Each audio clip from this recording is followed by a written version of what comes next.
You're watching News 24 Live, and I'm Jerusha Sukhthia-Rath. Now, Taylor Swift has purchased 2 porn sites with her name in the URL. It seems like a very strange business decision for Ms. Swift, but she had a very good reason to do it. It all has to do with the practice of domain squatting, and I'm joined on the line by Sam Wright. She's the editor of Tech Girl. She's going to help us make more sense of this. Sam, it really does seem like a bizarre thing for Taylor Swift to have done, but it seems like she had no choice. Can you explain to us why? Well, what tends to happen, especially with celebrities, big corporates, big brands, is that people run off and buy domains that are linked to those brands or celebrities so they can profit off of them. It's called domain squatting. And the idea is that, one, they can either then sell that domain back to the brand or they can profit off of that name. So, for example, a couple of years ago, Madonna actually won a lawsuit because there was a gent who was using her name in his domain to encourage people to come and pay for porn. And obviously, the moment someone saw Madonna, they would spend that money to try and get onto the site. So she won that court case and actually got the domain handed over to her. But it makes sense for Taylor to do this because she's obviously just making sure she protects herself from, one, either having someone trying to charge her to get her name back, but two, also from porn distributors profiting off of her name, basically.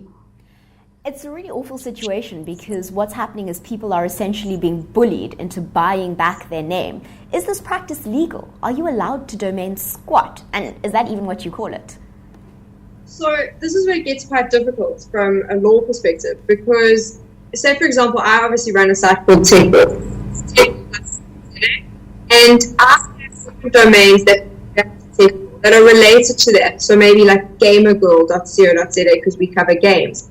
Technically, that's legal because people are looking for my site and they might look in those different things. It starts becoming ethically questionable when I've got taylorswift.co.za pointing to my site. Then it doesn't work.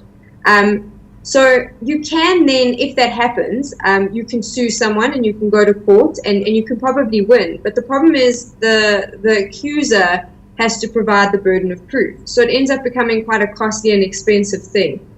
It sits on the fence. It's not outright illegal.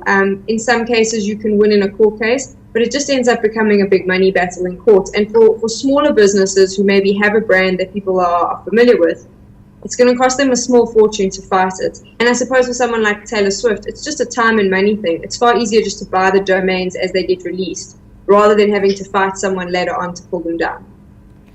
So a lot of us are in the digital publishing space, and many people have to think up domain names for their sites. And obviously everybody wants it to be as catchy and as clever as possible. But in your opinion, is there a best practice when it comes to choosing your domain name?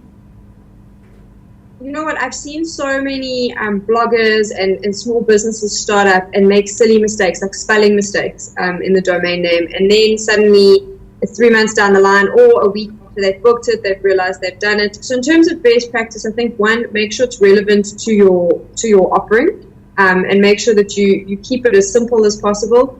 And two, try not and be clever. I think that's the biggest thing as well, is people try and be clever, copy a brand, maybe think, oh, well, I'll say my domain is apple.co.za when I'm never going to be selling an iPhone. Just try and be honest and operate with a bit of integrity.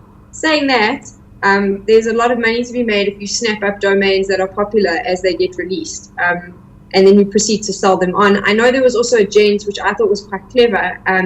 He had an environmental campaign that he felt very strongly about, so he ran off and bought a bunch of celebrity names as domains, and then proceeded to tell the celebrities they could have their names back, but only if they gave a little bit of publicity to this environmental campaign that he was throwing his weight behind. Kind of extortion, but also kind of clever at the same time. So it all comes down to the individual or the corporation, and just try. I suppose it's just about being honest and operating with a bit of integrity. That is kind of extortion with a good cause. But if you are on the receiving end of this, if your name's been used online in a way that you're not affiliated with at all, what do you do? What are the steps that you take? So I would presume the first thing that you would need to do is obviously contact the organization concerned that's obviously sitting on the domain. A lot of domain squatters, you can tell that they're squatting because the domain itself is just full of like Google ads or whatever. They're trying to make a bit of money.